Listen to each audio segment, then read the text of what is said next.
السلام عليكم ورحمة الله وبركاته. وصفة اليوم فطائر قطنية وخفيفة، فطائر الكرواسون أو الميني كرواسون، بطريقة سهلة وسريعة وبطعم مميز. جربوا الوصفة، متأكدة بتحبوها. ولمعرفة طريقة عمل الفطائر يلا نبدأ بطريقة التحضير.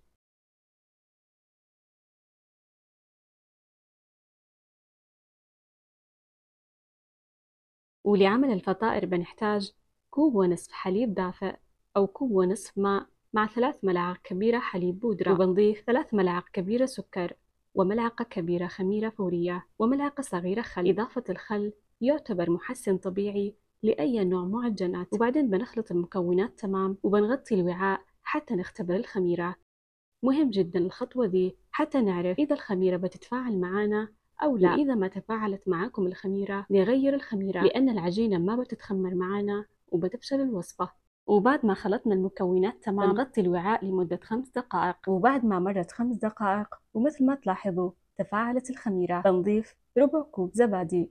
إضافة الزبادي يعطي هشاشة وطراوة لأي نوع معجنات. وبعدين بنضيف بياض بيضة واحدة والصفار بنتركه جانبا لدهن الفطائر. وبعدين بنضيف نصف كوب من خليط الزيت والزبدة، أو ممكن زيت فقط أو زبدة فقط حسب المتوفر عندكم. وبنترك مقدار ملعقة كبيرة من خليط الزيت والزبدة حتى نقلب فيهم العجينة. وبعدها بنخلط المكونات تمام وبنضيف المواد الجافة. بنحط ملعقة صغيرة بيكنج باودر ونصف ملعقة كبيرة ملح و5 أكواب دقيق أبيض. بداية بنضيف 4 أكواب ونصف الكوب الخامس بنضيفه بالتدريج لأن أنواع الدقيق تختلف. وبعد ما نضيف الدقيق بنخلط المكونات تمام حتى تلتم معانا العجينة.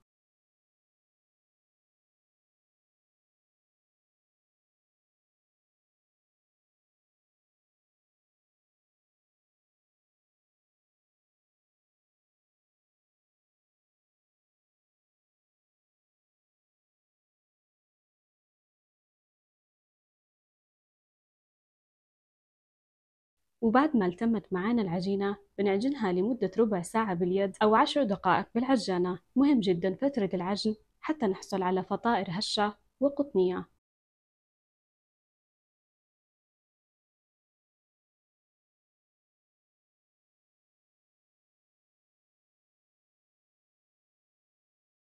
وبعد ما خلصنا عجن العجينة بنحط ملعقة الزيت يلي تركناها سابقا وبنغطي العجينة ترتاح لمدة 5 دقائق. وبعد ما مرت ال5 دقائق بنعجن العجينة تمام حتى تصير لينة وطرية أكثر ومطاطية. وبعدها بنترك العجينة تتخمر لمدة ساعة كاملة. وقوام العجينة معانا مهم يكون طري، لا تخلوا العجينة قوية حتى ما تصير معاكم الفطائر ثقيلة ومكتومة.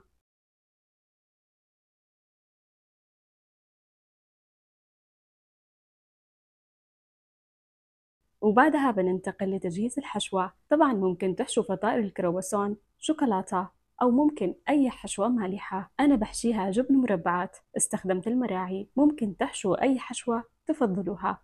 هنا قطعت مربعات الجبنة، كل مربع إلى 3 أقسام.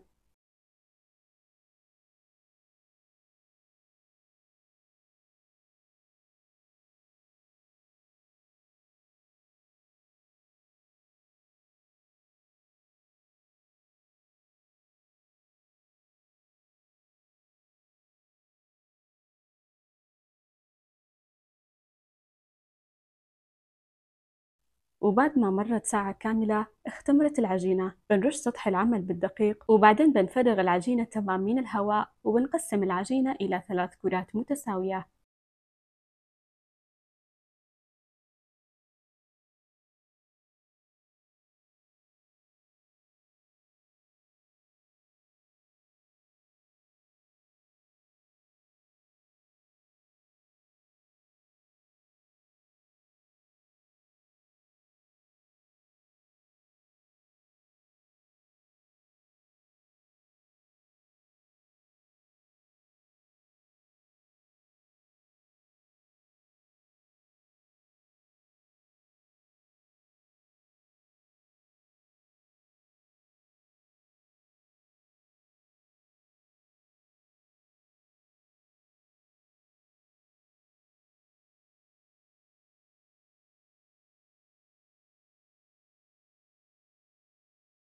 وبعد ما قسمت العجينة إلى 3 كرات ولميتهم تمام، بنفرد واحدة من الكرات فرد خفيف. مهم جدا الفرد الخفيف حتى يصير معاكم الكرواسون مورق وخفيف. والكرتين الباقيتين بنغطيهم تمام حتى ما ينشفوا، وبعدها بنفردهم وبنشكلهم.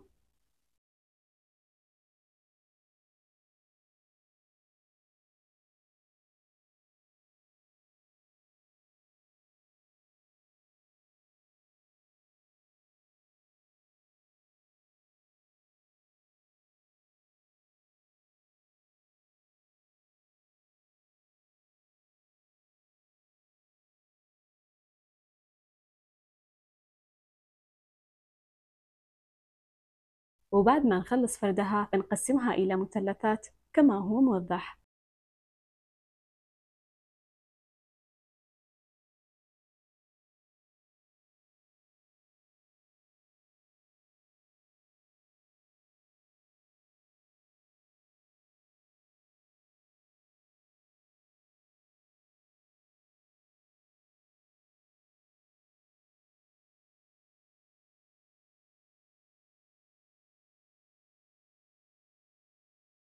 وعشان نعطي الفطائر طعم أغنى وكمان توريق أكثر، بندهن سطح العجينة المفرودة دهن خفيف بالزبدة.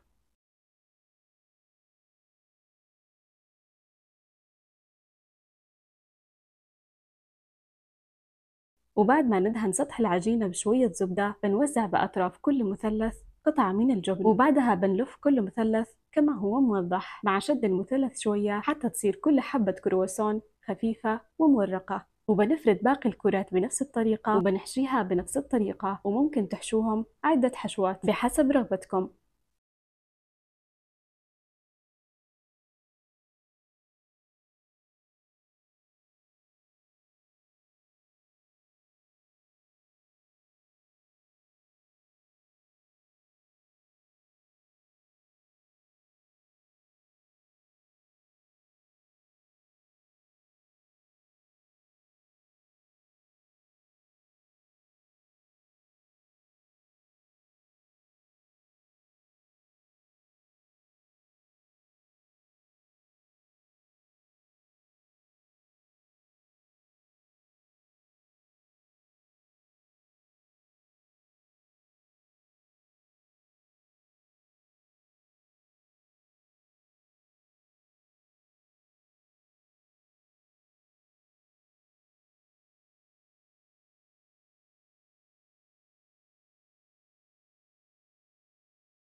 وبعد ما نخلص تشكيل العجينة بالكامل بنرصها في صحن الفرن بعد ما ندهنه بشوية زبدة أو زيت، وممكن نحط على صحن الفرن ورق الزبدة وما يحتاج إنه ندهن الصحن.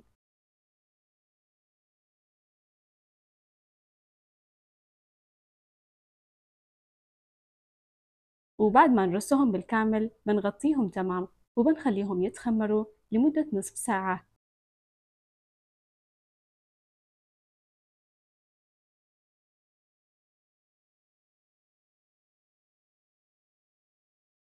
وبعدين بننتقل لتجهيز خلطة الدهن. على الصفار البيضاء يلي تركناها سابقا بنحط ملعقة كبيرة حليب وقطرات من الفانيلا ورشة من القهوة سريعة الذوبان وشوية من العسل إذا متوفر أو دبس التمر. الخلطة دي بتعطي تحمير حلو لأي نوع فطائر، وكمان نحط شوية من الخل. وبعدها بنخلط الخلطة تمام، وبعد ما تختمر الفطائر بندهن الفطائر فيها.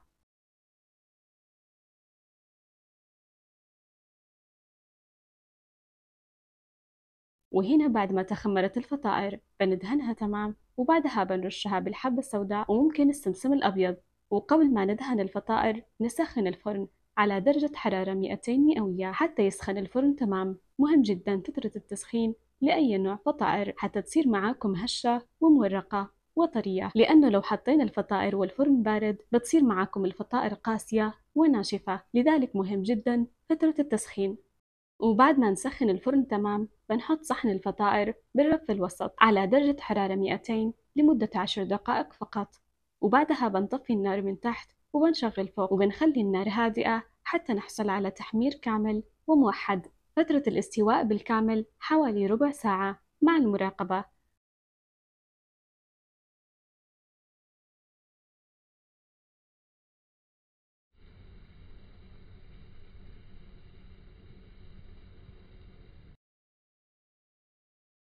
وبعد ما نخرج الفطائر من الفرن مباشرة بندهنها بشوية زبدة حتى تعطينا طعم حلو وكمان لمعة. وبعد ما ندهن الفطائر بنغطيهم تمام لمدة ربع ساعة حتى تصير معنا الفطائر طرية أكثر.